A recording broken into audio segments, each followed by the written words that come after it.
ஃப்ரெண்ட்வுட்ஸ் நேயர்களுக்கு வணக்கம்.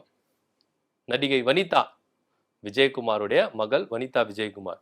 இவங்க வந்து என்ன பண்ணியிருக்காங்கன்னா, ஒரு விஷயத்த ஒண்ணு சொல்லியிருக்காங்க. இது ரொம்ப பரபரப்பாவே இருந்திருக்கு.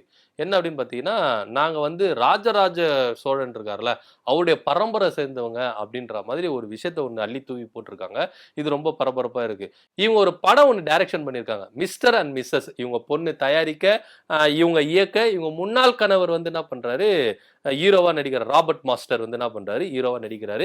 இவங்க ஹீரோயினா நடிக்கிறாங்க. சோ குடும்பமா சேர்ந்து எடுக்கிற ஒரு படம் குடும்ப படம். மத்த எந்த படம் இல்ல, குடும்ப படம். குடும்பமா சேர்ந்து எடுக்குறாங்க, குடும்ப படம். சோ இந்த படத்துக்காக என்ன பண்ணியிருக்காங்கன்னா, ப்ரமோஷனுக்காக நம்ம தஞ்சை பெரிய கோயில் இருக்குல்ல, அங்க கோயில்ல போயிட்டு என்ன பண்ணியிருக்காங்க, பூஜை போட்டிருக்காங்க. அவங்க இப்ப எதார்ச்சியா போனாங்களா, இல்ல தெரிஞ்சு போனாங்களா அப்படின்றது நம்மளுக்கு தெரியல. அவங்க என்ன சொல்றாங்கன்னா, நான் எதார்ச்சியா போனேன். அன்னைக்குன்னு பார்த்தா ராஜராஜ சோழனுக்கு சதய விழா நடக்குது. அதுல நான் போய் கலந்து கொண்டது வந்து ரொம்ப பிளெஸ்ஸிங்கா நான் நினைக்கிறேன். என் படம் வந்து பயங்கரமா பிச்சிட்டு போகும். ஏன்னா நான் எதர்ச்சியா தான் போனேன். அப்புறம் பார்த்தா அங்க ஒரு விழா நடக்குது. சோ இதுவே நான் ஒரு பெரிய பிளெஸ்ஸிங் நினைக்கிறேன் அப்படின்னு மாதிரி சொன்னாங்க.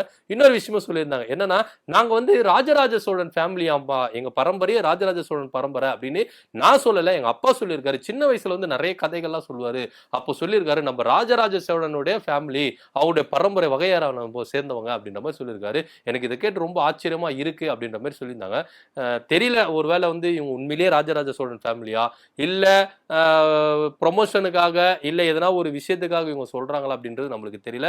அதை பத்தி நம்ம ஆராய்ச்சியும் பண்ணல. நம்ம செய்திகள் வந்திருக்கு. அதை நான் உங்ககிட்ட பகிர்ந்துக்கிறேன். சோ இதை பத்தி உங்களோட கருத்து என்ன அப்படின்றத கீழே கமெண்ட் பண்ணுங்க. நன்றி, வணக்கம்.